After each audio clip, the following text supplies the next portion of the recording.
Lucas capítulo 10. Jesus envia 72 discípulos.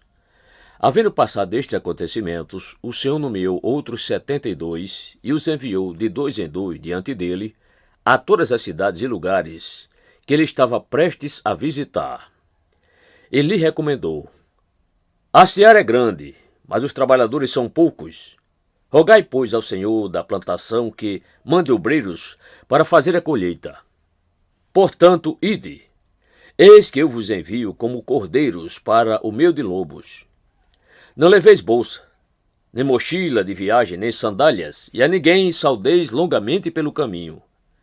Assim que entrardes numa casa, dizei em primeiro lugar: paz seja para esta casa. Se morar ali um filho da paz, a vossa bênção de pai repousará sobre ele. Caso não haja, ela voltará para vós. Permanecei naquele domicílio, comei e bebei do que vos for oferecido, pois digno é o trabalhador do seu salário. Não andeis a mudar de casa em casa. Quando entrardes em uma cidade e ali fordes bem recebidos, alimentai-vos do que for colocado diante de vós. Curai os doentes que houver na cidade e proclamai-lhes: o reino de Deus está à vossa disposição.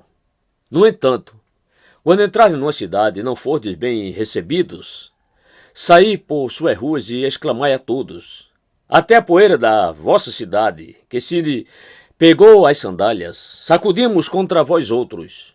Apesar disto, sabei que o reino de Deus está próximo.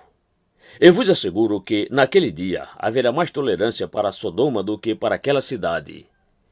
Ai daqueles que não se arrependem. Ai de ti, Corazim! Ai de ti, Betsaida! Porque essas maravilhas que foram realizadas entre vós o fossem Tiro e Sidom, há muito tempo elas teriam se arrependido, vestindo roupas de saco e cobrindo-se de cinzas. Contudo, no juízo haverá menor rigor para Tiro e Sidom do que para vós outras. E tu, Cafarnaum, serás porventura levada até os céus? Não, serás derrubada até o Hades. Portanto, qualquer pessoa que vos der ouvidos, a mim está dando ouvidos. Mas aquele que vos rejeitar estará rejeitando a mim mesmo. E quem me rejeitar, rejeita aquele que me enviou. Os 72 regressam felizes. Então os 72 discípulos retornaram muito felizes e relataram: Senhor, até os demônios se submetem ao nosso comando? E em teu nome. Ao que Jesus lhe revelou: eu vi Satanás caindo do céu como relâmpago. Atentai, eu vos tenho dado autoridade para pisar de serpentes e escorpiões, assim como sobre todo o poder do inimigo, e nada nem ninguém vos fará qualquer mal. Contudo, regozijai-vos, não apenas porque os Espíritos vos obedecem, mas sim porque vossos nomes estão escritos nos céus. A grande alegria de Jesus no Espírito. Naquele mesmo momento, Jesus, exultando no Espírito Santo, exclamou: ó Pai, Senhor do céu e da terra, louvo a ti, pois ocultaste estas verdades dos sábios e cultos e as revelaste aos pequeninos. Amém, ó Pai, porque tu tiveste a alegria de proceder assim.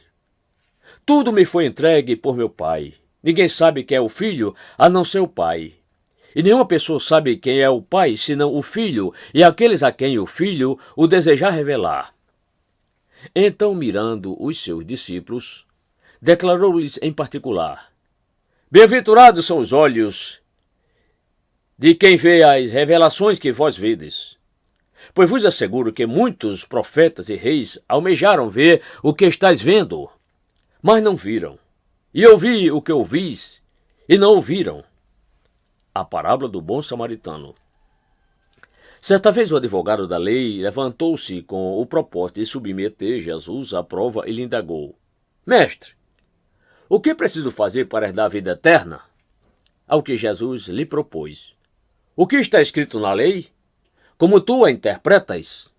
E ele replicou: amarás o Senhor teu Deus de todo o teu coração, de toda a tua alma, de todas as tuas forças, e com toda a tua capacidade intelectual, e amarás o teu próximo como a ti mesmo. Então Jesus lhe afirmou: respondeste corretamente. Faze isto e viverás. Ele, no entanto, insistindo em justificar-se, questionou Jesus: Mas quem é o meu próximo? Diante do que Jesus lhe responde assim: Certo homem descia de Jerusalém para Jericó quando veio a cair nas mãos de alguns assaltantes, os quais, depois de lhe roubarem tudo e o espancarem, fugiram, abandonando-o quase morto. Coincidentemente, descia um sacerdote pela mesma estrada. Assim que viu o homem, passou pelo outro lado. Do mesmo modo agiu um levita. Quando chegou ao lugar, observando aquele homem, passou de largo. Mas um samaritano, estando de viagem, chegou onde se encontrava o homem e, assim que o viu, teve misericórdia dele. Então aproximou-se, enfaixou-lhe as feridas, derramando nelas vinho e óleo. Em seguida, colocou sobre seu próprio animal, levou para uma hospedaria e cuidou dele. No dia seguinte, deu 2 denários ao hospedeiro e lhe recomendou: Cuide deste homem. E se alguma despesa tiverdes a mais, eu reembolsarei a ti quando voltar. Qual destes 3 te parece ter sido o próximo do homem que caiu nas mãos dos assaltantes? Declarou-lhe o advogado da lei: O que teve misericórdia para com ele? Ao que Jesus lhe exortou: Vai e procede tu de maneira semelhante. A adoração de Marta e Maria. Caminhando Jesus e os seus discípulos chegaram a um povoado onde certa mulher chamada Marta o recebeu em sua casa. Maria, sua irmã, ficou sentada aos pés do Senhor, ouvindo o que ele ensinava. Marta estava inquieta, ocupada com os muitos afazeres, e aproximando-se de Jesus, inquiriu-lhe: Senhor, não te importa de que minha irmã tenha me deixado só com todo o serviço? Peça-lhe, portanto, que venha ajudar-me. Orientou-lhe o Senhor: Marta, Marta, andas ansiosas e te afliges por muitas razões. Todavia, uma só causa é necessária. Maria, pois, escolheu a melhor de todas, e esta não lhe será tirada.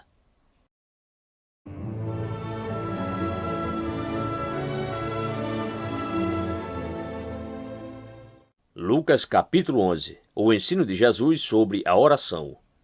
Certa ocasião, Jesus estava orando em um determinado lugar. Quando concluiu, um dos seus discípulos lhe solicitou: Senhor, ensina-nos a orar, assim como João ensinou aos discípulos dele. Então ele passou a ensiná-los: Quando orardes, dizei: Pai, santificado seja o teu nome, venha o teu reino. O pão nosso de cada dia continua nos dando hoje e sempre. Perdoa-nos os nossos pecados, pois assim também devemos perdoar a todos que erram contra nós. E não nos deixes sucumbir à tentação, mas livra-nos do maligno. A parábola do amigo insistente. E acrescentou-lhes Jesus: Imaginai que um de vós tem um amigo e que precise recorrer a ele à meia-noite. Ele peça: Amigo, empresta-me 3 pães, porque um amigo meu acaba de chegar de viagem e não tenho nada para lhe oferecer. E o que estiver dentro da casa lhe responda: Não me incomodes, a porta já está fechada e eu e meus filhos já estamos deitados. Não posso me levantar e dar-te o que me pedes. Eu vos afirmo que, embora ele não se levante para dar-lhe o pão por ser seu amigo, por causa da insistência, se levantará. Ele lhe dará tudo o que precisar. Jesus ensina a perseverança na oração. Portanto, vos asseguro: pedi, e vos será concedido. Buscai e encontrareis, batei e a porta será aberta para vós. Pois todo o que pede, recebe. O que busca, encontra. E a quem bate, se lhe abrirá. Qual pai dentre vós, se o filho lhe pedir um peixe, em lugar disso lhe dará uma cobra? Ou se pedir um ovo, lhe dará um escorpião? Ora, se vós, apesar de serdes maus, sabeis dar o que é bom aos vossos filhos, quanto mais o Pai que está nos céus dará o Espírito Santo àqueles que lhe pedirem. Uma casa dividida não prospera. De outra feita, Jesus expulsou um demônio que estava mudo. Assim que o demônio saiu, o homem falou, e a multidão ficou maravilhada. Entretanto, alguns deles o censuraram. Ora, ele expulsa os demônios pelo poder de Beelzebu, o príncipe dos demônios. E outros ainda, apenas para prová-lo, pediam dele um sinal do céu. Mas, conhecendo ele o que se lhes passava pela mente, afirmou-lhes: todo reino dividido contra si mesmo será arruinado, da mesma forma que uma casa dividida contra si mesma ruirá. Ora, se assim também Satanás estiver dividido contra si mesmo, como é possível que seu reino subsista? Expresso-me desta forma, pois dizeis que eu expulso demônios por Beelzebul. Sendo assim, se eu expulso demônios por Beelzebul, por que os expulsam vossos filhos? Por isso, eles mesmos serão os vossos juízes. Todavia, se é pelo dedo de Deus que eu expulso os demônios, então, com toda certeza, é chegado o reino de Deus sobre vós. Quando um homem forte e bem armado guarda a sua casa, seus bens estão seguros. Mas, quando alguém mais forte o ataca e o vence, tira-lhe a armadura em que confiava e divide os bens que lhe restaram. Toda pessoa que não está comigo, contra mim está. E aquele que comigo não ajunta, espalha. A maneira de agir de Satanás. Quando o espírito sai de uma pessoa, passa por lugares áridos, procurando refrigério. Mas o encontrando, então cogita: voltarei para a casa de onde saí. Assim que chega, encontra a casa varrida e em ordem. Então vai e traz outros 7 espíritos piores do que ele. E entrando, passam a viver ali. E a situação final daquela pessoa torna-se pior do que a primeira. Felizes os que recebem a palavra. Entre mentes, enquanto Jesus comunicava estes ensinos, uma mulher da multidão exclamou: bem-aventurada aquela que te deu a luz e os seus que te amamentaram. Ele, porém, afirmou: antes disso, mais felizes são todos aqueles que ouvem a palavra de Deus e lhe obedecem. O sinal de Jonas. Enquanto as multidões convergiam em sua direção, Jesus passou a demonstrar-lhes: esta é uma geração perversa. Pede um sinal miraculoso, mas nenhum sinal lhe será concedido, a não ser o sinal de Jonas.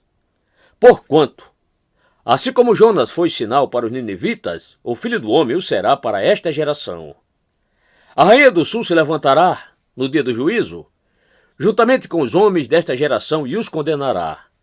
Pois ela veio dos confins da terra para ouvir a sabedoria de Salomão. A população de Nínive se levantará no dia do juízo com esta geração e a condenará.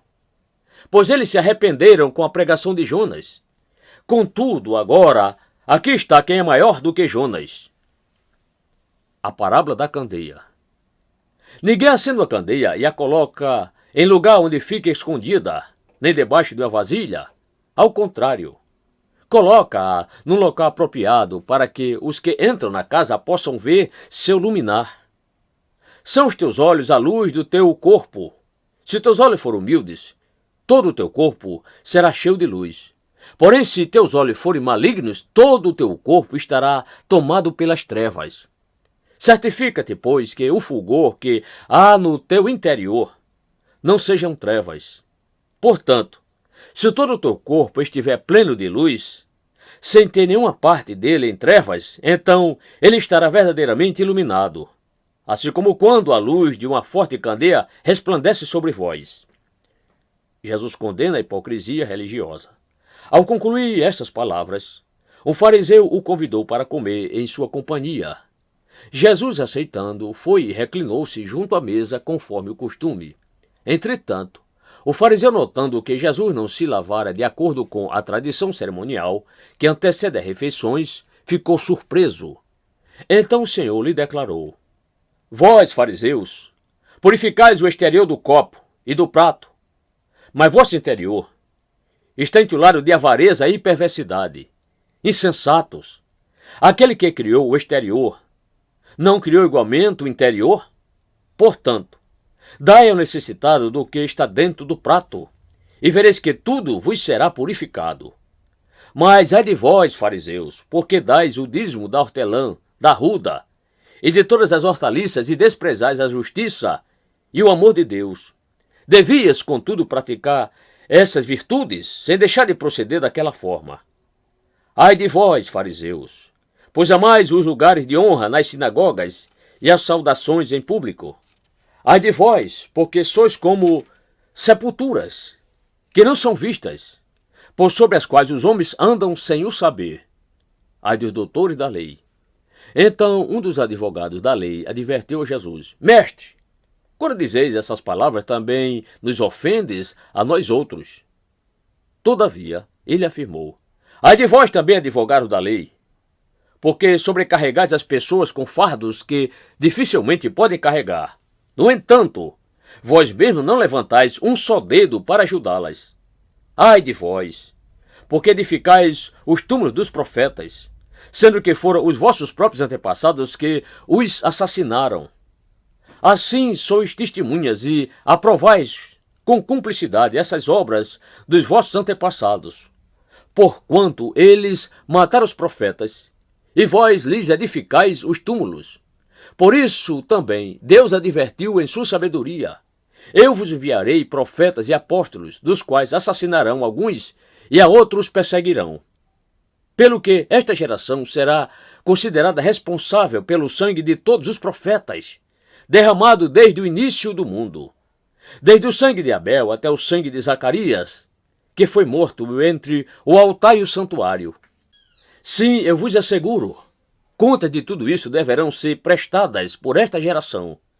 Ai de vós, advogados da lei, porque vos apropriastes da chave do conhecimento. Contudo, vós mesmos não entrastes, nem permitistes que entrasse aqueles que estavam prestes a entrar. A trama para matar Jesus tem início. Enquanto Jesus se afastava dali, começaram os fariseus e os mestres da lei a criticá-lo com veemência, buscando confundi-lo acerca de muitos assuntos. Tudo isso para tentar extrair de suas próprias palavras algum motivo para o acusarem formalmente.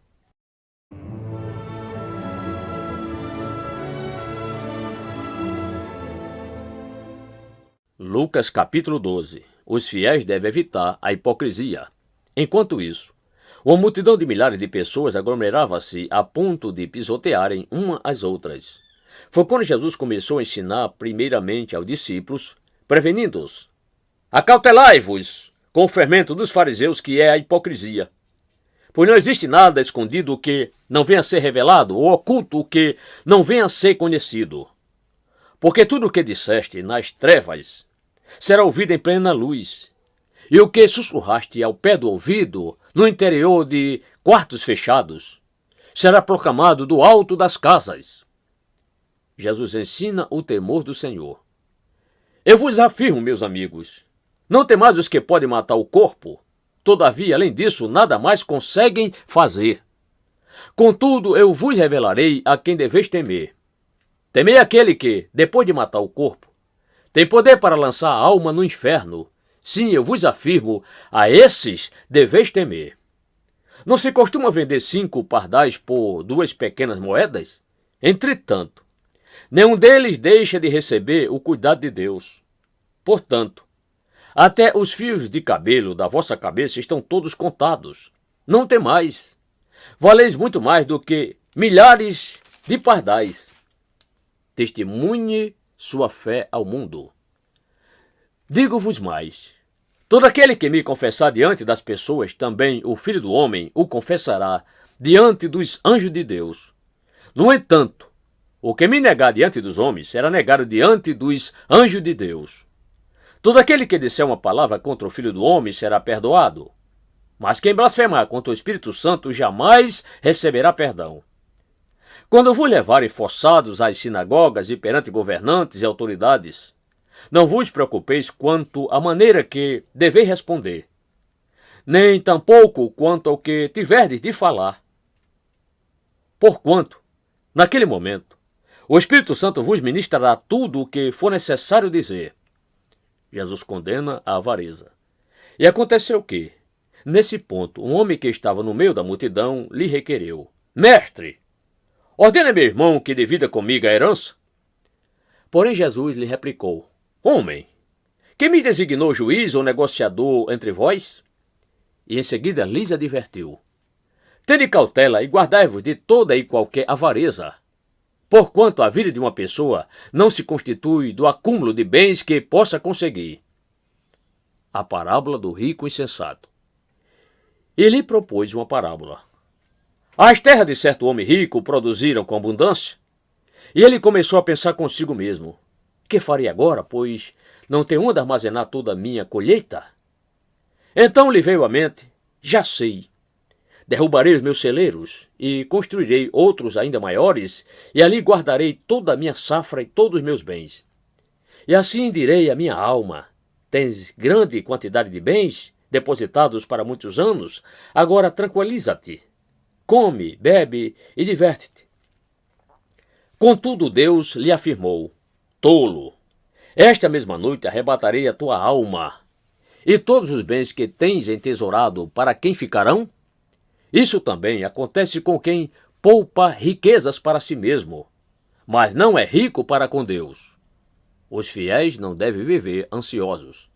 Então, dirigindo-se aos seus discípulos, Jesus os exortou: portanto, vos afirmo, não andeis preocupados com a vossa própria vida, quanto ao que haveis de comer, nem muito menos com o vosso corpo, quanto ao que haveis de vestir. Porquanto a vida é mais preciosa do que o alimento, e o corpo mais importante do que as roupas. Observai os corvos, os quais não semeiam nem ceifam, não possuem armazéns nem celeiros. Contudo Deus os alimenta. Quanto mais vale vós do que as aves? Quem de vós, por mais ansioso que possa estar, é capaz de prolongar por um pouco que seja a duração da sua vida? Considerando que vós não podeis fazer nada em relação às pequenas coisas da vida, porque vos preocupais com todas as outras? Olhai as flores do campo, elas não fiam nem tecem.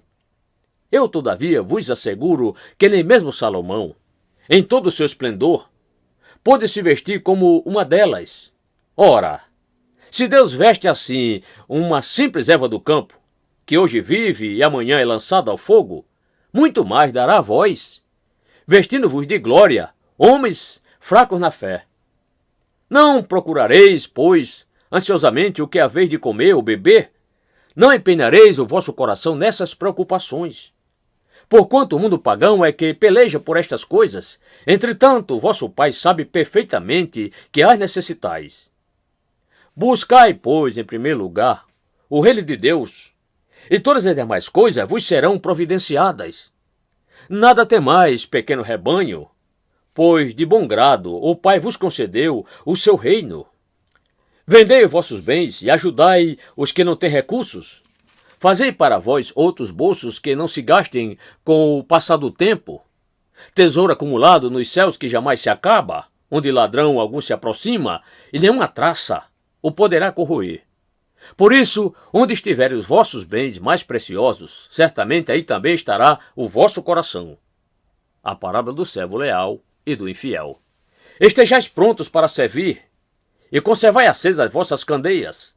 Sede vós semelhantes aos servos, quando espera seu senhor voltar de um banquete de casamento, para que, assim que chegar e anunciar-se, possais abrir-lhe a porta sem demora. Felizes aqueles servos a quem o Senhor, quando vier, os encontre vigilantes. Com toda certeza vos asseguro que ele se vestirá para os servir. Fará que se recline ao redor da mesa e pessoalmente irá ao encontro deles para servi-los. Ainda que ele chegue durante a alta noite ou ao raiar do dia, bem-aventurados os servos que o Senhor encontrar preparados. Compreendei, entretanto, isto. Se o pai de família soubesse a que hora havia de vir o assaltante, não permitiria que a sua casa fosse invadida. Ficai também vós alertas, pois o Filho do Homem virá no momento em que menos o esperais. Então Pedro indagou: Senhor, estás propondo esta parábola para nós ou para todas as pessoas? Ao que o Senhor lhe asseverou: quem é, portanto, o administrador fiel que age com bom senso, a quem seu senhor encarrega dos seus bens, para ministrar-lhe sua porção de alimento no tempo devido? Feliz o servo a quem o seu senhor surpreender agindo dessa maneira quando voltar. Asseguro-vos que ele o encarregará de todos os seus bens. Todavia, imaginai que esse servo pense consigo mesmo: meu senhor tarda demais a voltar. E por isso comece a agredir os demais servos e servas, entregando-se à glutonaria e à embriaguez.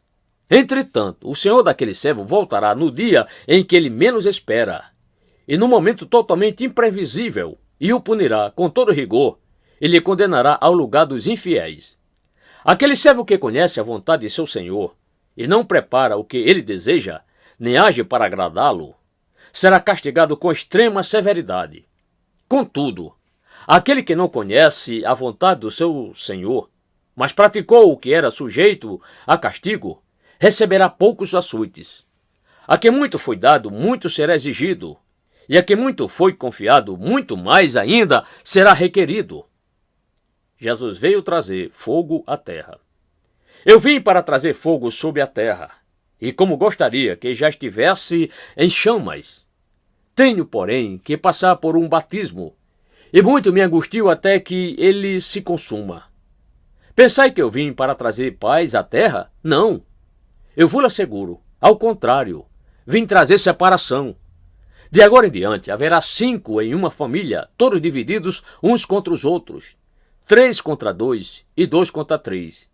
Estarão em litígio pai contra filho e filho contra pai, mãe contra filha e filha contra mãe, sogra contra nora e nora contra sogra. Discernindo o final dos tempos. Então admoestava ele a multidão. Quando vede surgir uma nuvem na direção do pôr do sol, logo dizeis que é sinal de chuva, e de fato, assim ocorre. Também quando sentis soprar o vento sul, proclamais, haverá calor, e acontece como previstes. Hipócritas, sabeis muito bem interpretar os sinais da terra e do céu. Como não conseguis discernir os sinais do tempo presente? Buscar paz enquanto há tempo. E por que não julgais também por vós mesmos o que é justo? Quando um de vós estiver caminhando com seu adversário em direção ao magistrado, fazei tudo o que estiver ao vosso alcance para se reconciliar com ele. Isso para que ele não vos conduza ao juiz e o juiz vos entregue ao oficial de justiça e o oficial de justiça vos jogue no cárcere. Eu vos asseguro que não saireis da prisão enquanto não pagardes o último centavo devido.